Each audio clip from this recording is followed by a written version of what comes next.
Hello sir. How are you? I am fine. Sorry sir, we don't have this protein.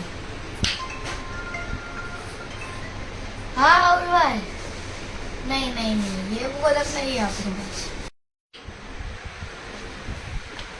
Hello, हा संकेत दादा. नाही तो band नाही ठेवत. हो, आमच्याकडे सर्व प्रोडक्ट नाही मिळत. पण जे मिळणार ते 100% जेन्युइन असते.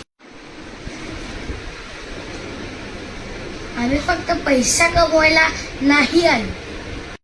ट्रूनेटिव्ह वापरून पहा, रिझल्ट नक्की मिळेल. कस्टमर खुश हेच आमचं खरं प्रॉफिट. ट्रूनेटिव्ह वापरून पहा, नक्कीच फरक पडेल.